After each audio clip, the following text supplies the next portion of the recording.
तो गाइस, अगर आप इस वीडियो को देख रहे हैं तो इसका मतलब ये है कि आप इंडस्ट्रियल सेफ्टी से जुड़े हुए हैं।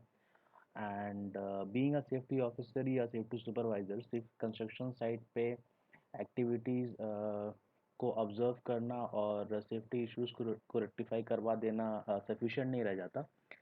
तो एज अ सेफ्टी ऑफिसर कुछ डॉक्यूमेंटेशन है जो मेंटेन करने बहुत ज़रूरी हो जाते हैं।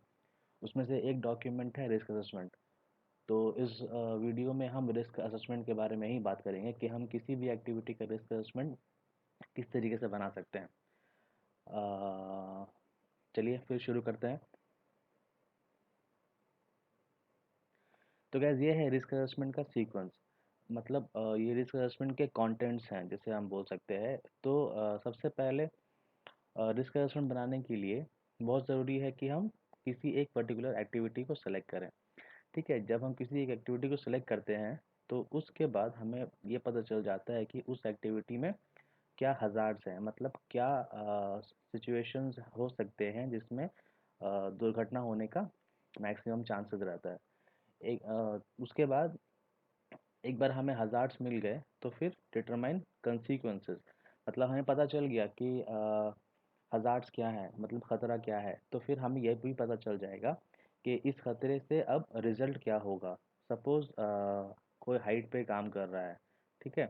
अगर वो आप उसको कोई हाइट पे काम कर रहा है, वो एक्टिविटी है और स्कैफोल्ड का कंडीशन अच्छा नहीं है, सो इट्स अ हज़ार्ड। सो अगर कोई बंदा ऊपर से गिरता है तो it could lead to fatality और fracture. So it's a consequence. ठीक है?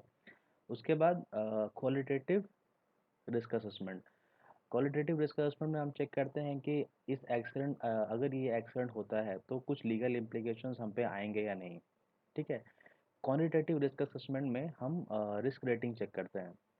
रिस्क रेटिंग इवेल्युएट करने के बाद लेवल ऑफ सिग्निफिकेंस, मतलब ये हाई रिस्क है या मीडियम रिस्क है या लो रिस्क है, हम उस पे पहुंचते हैं। उसके बाद डिटरमाइन एग्जिस्टिंग कंट्रोल्स। हमारे पास इस एक्टिविटी के लिए एग्जिस्टिंग कंट्रोल्स क्या है। ठीक है? और देन एडिशनल कंट्रोल हमें क्या अप्लाई करना पड़ेगा इस एक्टिविटी के लिए। Then review and update. ठीक है? तो इस सीक्वेंस को अभी हम थोड़ा सा और डिटेल में जान लेते हैं हमारे इस सेक्शन में। तो सबसे पहले जैसे हमारा फर्स्ट एक्टिविटी है classify work activity. Classify work activity हमारा फर्स्ट स्टेप है। इसमें हम क्या करते हैं, किसी भी एक पर्टिकुलर एक्टिविटी को हमने आइडेंटिफाई किया, नेचर ऑफ एक्टिविटी क्या है, कौन से लोकेशन पे हो रहा है और किस तरीके का वर्कर उसमें इन्वॉल्व है। ऑपरेटर है या फिर रिगर है या फिर बार बेंडर है या फिर हॉट वर्क रिलेटेड वर्कर्स हैं। तो इस तरीके से हम आइडेंटिफाई करते हैं कि उसमें किस तरीके के वर्कर हैं। ठीक है? उसके बाद हमने एक्टिविटी आइडेंटिफाई कर लिया। उसके बाद उस एक्टिविटी में क्या क्या हज़ार्ड्स हैं। ठीक है? अभी किसी भी एक्टिविटी में अलग अलग तरीके का हज़ार्ड हो सकता है, जैसे कि mechanical hazard, electrical hazard, spillage, radiation, physical या बायोलॉजिकल हज़ार्ड। बायोलॉजिकल मतलब सांप का काट लेना या बिच्छू का काट लेना या फिर कोई और इंसेक्ट का काट लेना। ठीक है? तो अभी इसको और फर्दर हम देखेंगे कि मैकेनिकल हज़ार्ड्स में जैसे कि बताया malfunctioning of machinery. Mechanical hazard अगर है तो ये हो सकता है। इलेक्ट्रिकल हज़ार्ड अगर है तो it could lead to shock, short circuit, power cut. Spillage है तो फ्लेमेबल लिक्विड हो सकता है। रेडिएशन है तो एक्सपोजर टू हेल्थ। फिजिकल है तो fall, impact, slip, trip. Biological है तो मैंने आपको बता दिया ऑलरेडी, इंसेक्ट बाइट हो सकता है। ठीक है? तो अगर ये होगा तो फिर क्या होगा? बर्न इंजरी होगा, कट इंजरी होगा, health hazards, fracture, sprain, property damage, fire and work stoppage. ठीक है? तो this is the consequences of the hazard. Hazard जो हमने आइडेंटिफाई किया, मैकेनिकल, इलेक्ट्रिकल, फायर, उसका कंसीक्वेंसेस क्या है, ये सब है। ठीक है? Burn injury, cut injury, fracture, property damage, ये सारे कंसीक्वेंसेस है। अब हम आएंगे क्वालिटेटिव डिस्कशन में, जो है लीगल कंसर्न। ठीक है?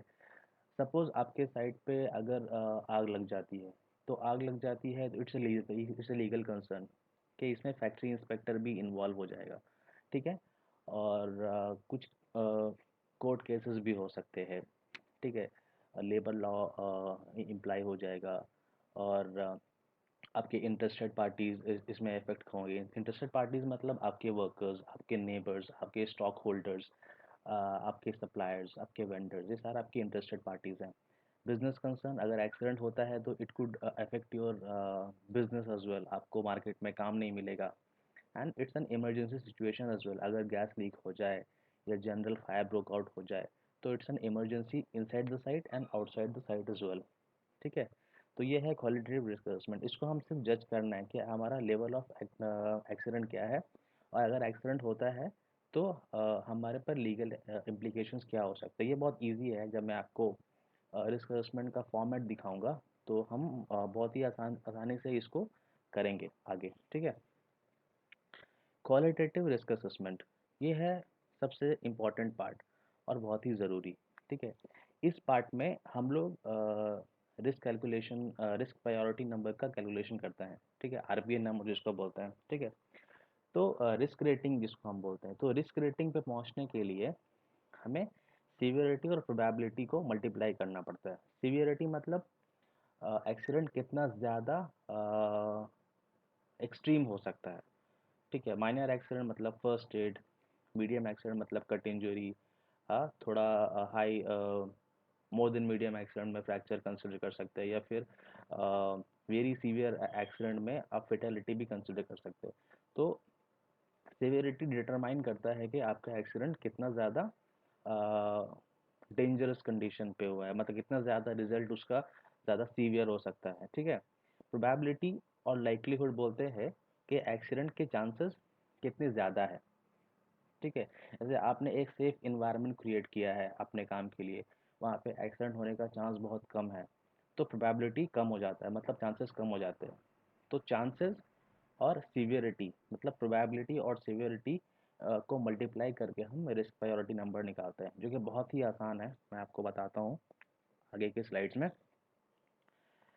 तो जब हम लोग रिस्क कैलकुलेट करेंगे तो पहला आएगा लो रिस्क यानी इनसिग्निफिकेंट रिस्क, फिर आएगा मीडियम रिस्क, टॉलरेबल रिस्क, फिर आएगा सिग्निफिकेंट यानी कि हाई रिस्क, फिर आएगा अनएक्सेप्टेबल मतलब वेरी हाई रिस्क, जिसमें आप फेटेलिटी भी कंसिडर कर सकते हैं, जैसे कि मैंने आपको बताया, ठीक है।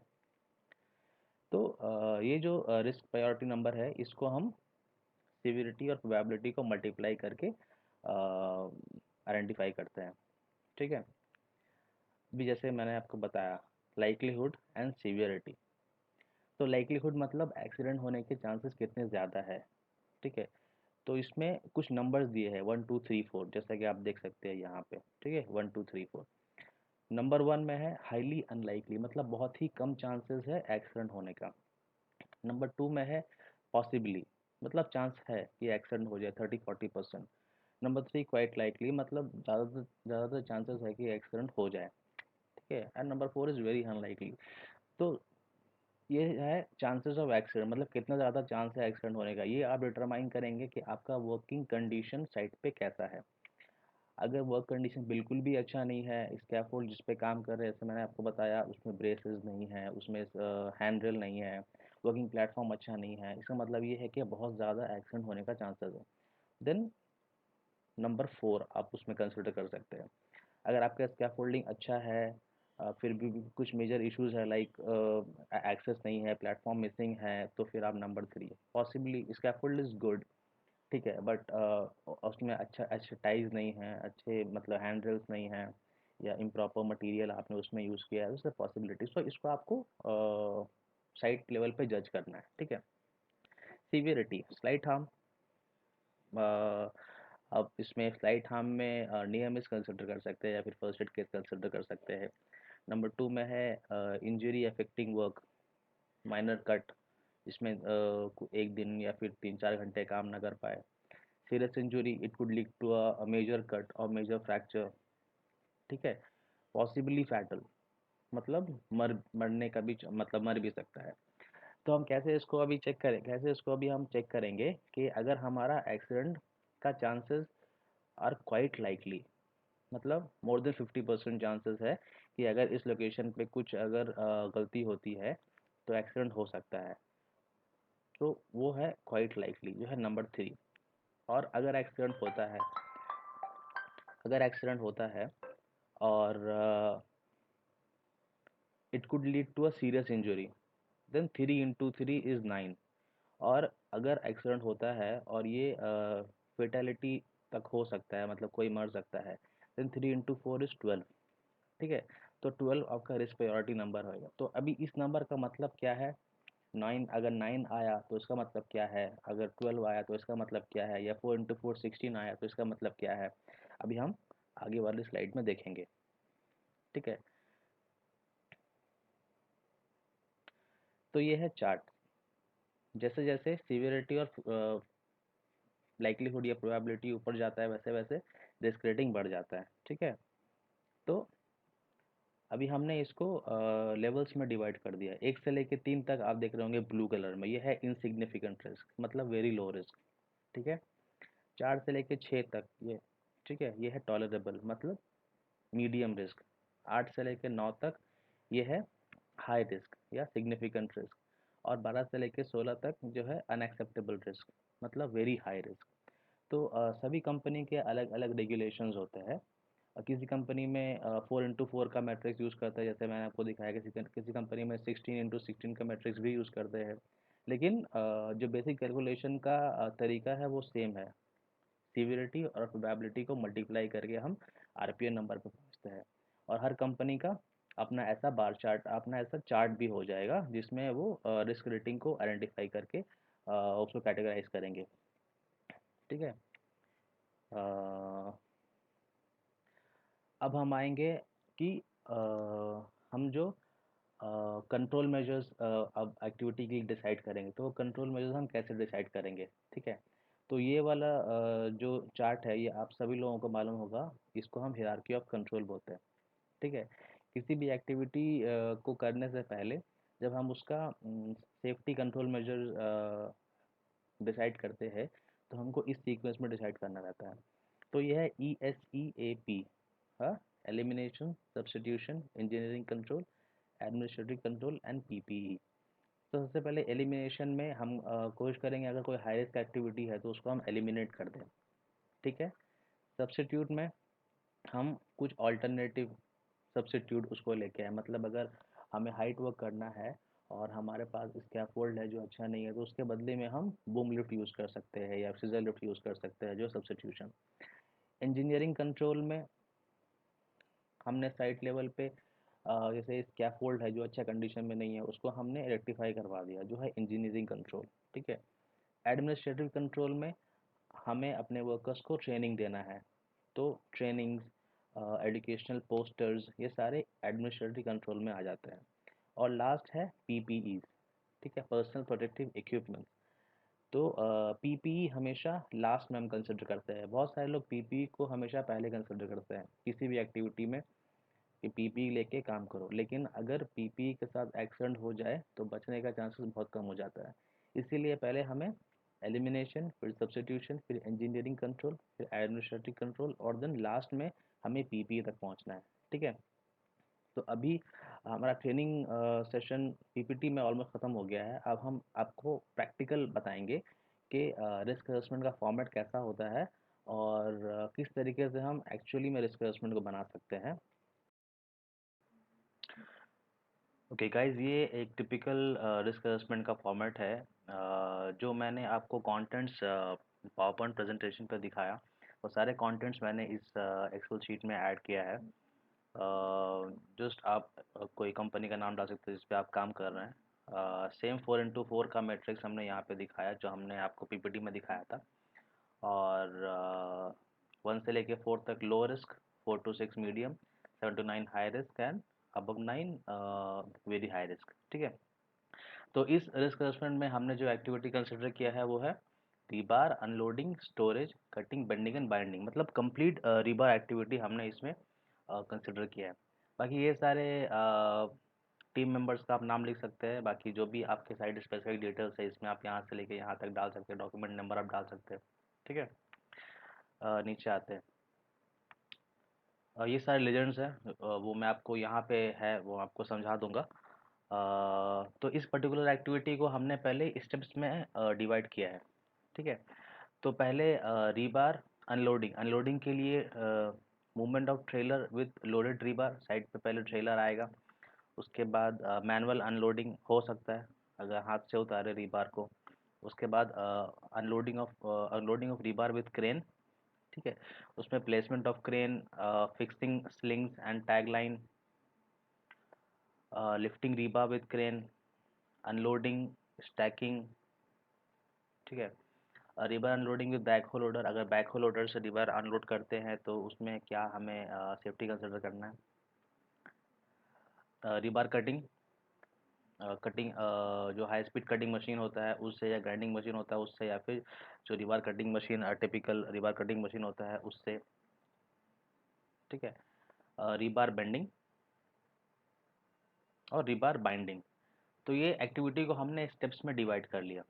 एक बार हमने एक्टिविटी को स्टेप्स में डिवाइड कर लिया तो फिर बहुत ही ईजी हो जाता है हमें हज़ार्ड को आइडेंटिफाई करना। ठीक है, तो जैसे एक हम स्टेप यहाँ पे लेते हैं, ये है हमारा प्लेसमेंट ऑफ क्रेन।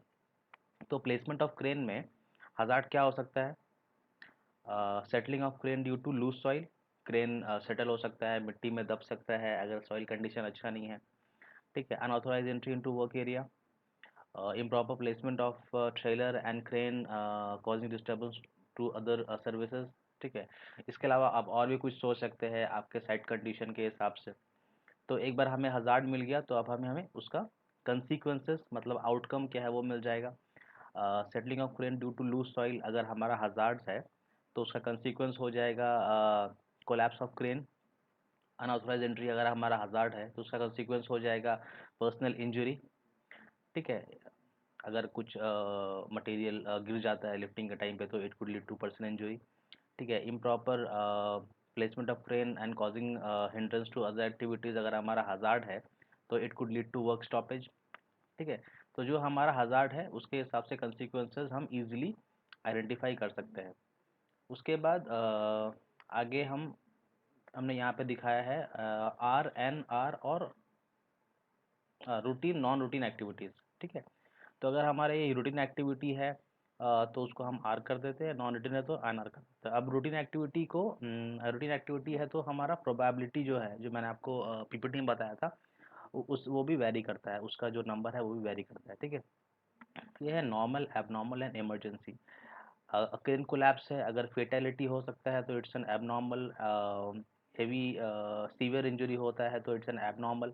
तो इस तरीके से हम यहाँ पे नॉर्मल, एबनॉर्मल एंड इमरजेंसी लिखते हैं। ठीक है, क्वालिटेटिव रिस्क असेसमेंट, जैसे मैंने आपको बताया था लीगल इम्प्लीकेशंस, तो legal concern, interested party concern IPC, और बिजनेस कंसर्न बीसी। ठीक है, तो क्रेन कोलैप्स अगर होता है तो it could be a legal concern. Crane collapse अगर है इट्स अ मेजर एक्सीडेंट, इसमें आपको फैक्ट्री इंस्पेक्टर को रिपोर्ट करना पड़ेगा। कुछ इन्वेस्टिगेशंस हो सकता है तो इट्स अ लीगल कंसर्न। ठीक है, interested party concern, crane vendor आपका इंटरेस्टेड पार्टी है, अगर कोई वर्कर उसमें इन्वॉल्व है तो आपको इंटरेस्टेड पार्टी है तो उनको आपके एक्सीडेंट से इफेक्ट हो सकता है। तो इंटरेस्टेड पार्टी कंसर्न में हमने वाई किया है, वाई का मतलब है यस। ठीक है, business concern, it could lead to work stoppage that will finally incur losses to the company. तो बिजनेस कंसर्न में हमने वाई किया है। ठीक है, तो सीवियरिटी हमने 4 डाला है यहाँ पे। 4 हमने कैसे यहाँ पे डाला कि अगर क्रेन कोलैप्स होता है तो ये मेजर इंजरी इसमें हो सकता है। ठीक है, अगर कोई वर्कर वहाँ पे या कोई और स्टाफ वहाँ पे क्रेन के नीचे आ जाए तो it could lead to fatality. तो फेटेलिटी मतलब हमने यहाँ पे 4 कंसिडर किया है। ठीक है, प्रोबेबिलिटी इज 2। 2 हमने इसलिए कंसिडर किया है क्योंकि हमने हमारा साइड कंट्रोल अच्छा है, एक्सीडेंट का चांस उतना ज़्यादा नहीं है, तो इसलिए हमने 2 कंसिडर किया है। तो 4 इंटू टू 8, 8 मैट्रिक्स के हिसाब से 8 अगर हमारा आता है तो 8 क्या है? 8 है हाई रिस्क। ठीक है, 8 है हमारा हाई रिस्क। तो हाई रिस्क को आइडेंटिफाई करने के लिए हमने यहाँ पे इसको रेड कर दिया। उसके बाद हमारा ये है कंट्रोल मेजर्स। तो कंट्रोल मेजर्स हम कैसे लिखेंगे? जो हमारा हज़ार्ड है और जो कंसिक्वेंसेस है हमें उसी को सिंपली आंसर करना है। तो हमारा हज़ार्ड अगर था settling of crane due to loose soil, तो उसका कंट्रोल मेजर हमारा हो जाएगा area shall be checked for proper compaction before placement of crane. अच्छा से सॉइल कॉम्पैक्शन होना चाहिए उस एरिया में। अगर अनऑथोराइज्ड एंट्री हमने हज़ार्ड में आइडेंटिफाई किया है, तो हमने कंट्रोल मेजर में यहाँ पे लिया है lifting area shall be barricaded to restrict unauthorised entry to the lifting area. ठीक है। और उसके अलावा हमने यहाँ पे लिया है placement of crane and trailer shall be checked by the supervised with competent person. Placement of crane and trailer shall be supervised with competent person. मतलब हमने प्रॉपर प्लान करके क्रेन को प्लेस किया है और वहाँ पे और कोई एक्टिविटी नहीं है, और हमने कंपिटेंट स्टाफ और वर्कर्स हमने उस एक्टिविटी में डिप्यूट किए है। तो ये हमारा कंट्रोल मेजर है। अब कंट्रोल मेजर डालने के बाद हमारा जो रिस्क रेटिंग था, ठीक है, वो फर्दर रिड्यूस हो गया। कैसे रिड्यूस हो गया? अभी भी अगर एक्सीडेंट होता है इस कंडीशन पे, तो it could lead to fatality और मेजर इंजरी, तो वो हमने सीवियरिटी यहाँ पे 4 रखा है। ठीक है। प्रोबेबिलिटी हमने फर्दर रिड्यूस कर दिया। हमने पहले 2 लिया था, अब हमने यहाँ पे 1 लिया है। ठीक है। क्यों हमने 1 लिया? क्योंकि ये हमारा हज़ार्ड है, ये कंसीक्वेंसेस है। लेकिन अब जब हमने फर्दर इसमें कंट्रोल मेजर्स इम्प्लाई किया है, तो हमने एक्सीडेंट के चांसेस को फर्दर रिड्यूस कर दिया। रिड्यूस किया तो पहले जो हमने 2 लिया था, अब हमने उसको 1 ले लिया। अब ये हमारा मीडियम रिस्क में आ गया। 4 इंटू 1 इज़ 4। सो ये हमने हमने इसको मीडियम रिस्क पे लेके आए कंट्रोल मेजर्स डालने के बाद। Additionally additional safety additional risk control में आप डाल सकते हैं कि आप साइट पे काम चालू करने से पहले टूल बॉक्स मीटिंग करोगे और एक्चुअल साइट कंडीशंस वर्कर को आप बताओगे, तो वो आप इसमें डाल सकते हो। उसके अलावा पर्सन इंचार्ज और जो एरिया मैनेजर है, जो सेफ्टी इंचार्ज है, आप उसको यहाँ पे नाम डाल सकते हो that he will do follow up for the entire activity. ठीक है। तो इस तरीके से आप सारा step by step risk assessment बना सकते हो। ठीक है। उसके अलावा नीचे में you can put some additional details like prepared by, reviewed by, time, date और सम इमरजेंसी कॉन्टैक्ट नंबर्स आप यहाँ पे डाल सकते हो। ठीक है। तो गाइज ये एक बहुत ही सिंपल फॉर्मेट है, और ये फॉर्मेट कंप्लाई करता है as per revised standard which is 45001। और ये वीडियो बहुत ही लेंदी है, तो हो सकता है कुछ इसमें गलतियाँ भी हुई होंगी, तो उसको आप मुझे कमेंट सेक्शन में बताना। और मैंने कोशिश की है कि ये वीडियो मैं हिंदी में रखूं, क्योंकि हिंदी में सेफ्टी के कंटेंट्स यूट्यूब पे बहुत ही कम है, खासकर इस फील्ड में, सेफ्टी के फील्ड में। तो मैं कोशिश करूँगा कि हफ्ते में कम से कम एक शेयरिंग वीडियो मैं आप को यूट्यूब पे अपलोड करूँ आपके लिए। और you can give your suggestions, your feedbacks in comment section, and let me know if I can improve further. ठीक है। चलिए फिर दैट्स ऑल फॉर टुडे। हम अपने नेक्स्ट वीडियो में मिलेंगे। Okay, thank you.